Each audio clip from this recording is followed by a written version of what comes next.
যি সময়ত অসমৰ মুখ্যমন্ত্ৰী হিমন্ত বিশ্ব শৰ্মাই দালাল ৰাজৰ নিষেধ কৰাৰ কাৰণে উঠি পৰি লগা কথা হুংকাৰ প্ৰদান কৰিছে, সেই সময়তে ইতিমধ্যে দালালৰ চক্ৰত পৰি চৰাইদেউৰ নৱজ্যোতি গাঁৱৰ এজন যুৱক হাৰাশাস্তি ভুগিব লগা হৈছে।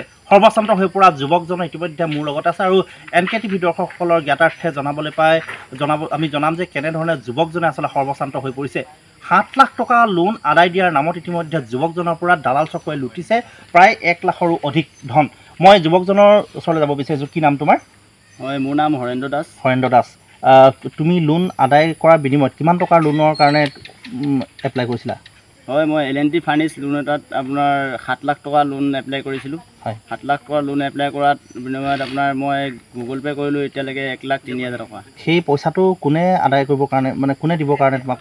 সেইটো আপোনাৰ ৰমেশ ৰাম মানুহজনে মোক গুগল পে' কৰিব কৈছে। তেওঁৰ একাউণ্ট নম্বৰ আছে, IC কোডো আছে, আই কাৰ্ডো আছে মোৰ হাতত, স্ক্ৰীনশ্বট মাৰি থোৱা আছে। হয়, কেই তাৰিখে তুমি যোগাযোগ কৰিছিলা? তোমাক কোন মাহত? মোৰ আপোনাৰ জুনৰ 27 তাৰিখৰ পৰা যোগাযোগ আছে।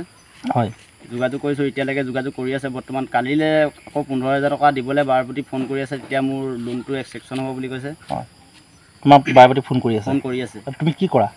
মই বৰ্তমান সাগৰত থাকোঁ। সাগৰৰ পৰা এতিয়া 2 মাহ ছুটি লৈ পিনে ঘৰত আহিছিলোঁ। বহিৰাজ্যত আপোনাৰ তামিলনাডুত গৈ পিনে সাগৰত মাছ ধৰি পিনে কাম কৰোঁ। হয়, মই 10 মাহ কাম কৰোঁ, এনেকৈ কাম বন কৰি চলি থাকোঁ। এতিয়া 1 লাখ টকা দিয়াৰ পাছতো 15,000 টকা দিবৰ কাৰণে জোৰ কৰি আছে। আজি যিহেতু যোগাযোগ কৰিছিলা, আমাৰ সন্মুখতে আমি কথা পাতিছোঁ, এতিয়া তুমি সেই প্ৰশাসনক কি অনুৰোধ জনাবা? এই প্ৰশাসনক মই এইটোৱে অনুৰোধ জনাইছোঁ যে তেওঁলোকে ইমান টকা লৈছে, লোৱাৰ পিছতো লোনটো ছেকশ্যন কৰি দিয়া নাই, তেওঁ বুলি আকৌ যে 15,000 টকা বিচাৰি আছে। তেওঁলোকৰ মানে এইটো মানে হেৰি কৰি দিব লাগে আৰু তোমাক সহায় কৰিব লাগে মোক।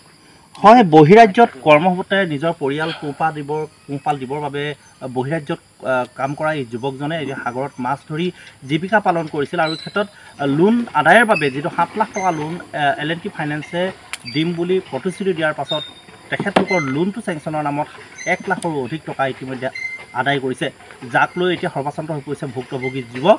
আৰু যুৱকজনৰ অনুৰোধ জিলা প্ৰশাসনৰ প্ৰতি, মুখ্যমন্ত্ৰীলৈ অনুৰোধ যে এই দালাল চক্ৰক উৎখাত কৰিব লাগে, উদ্ধাৰ কৰিব লাগে হাৰাশাস্তি ভোগা যুৱকজনক।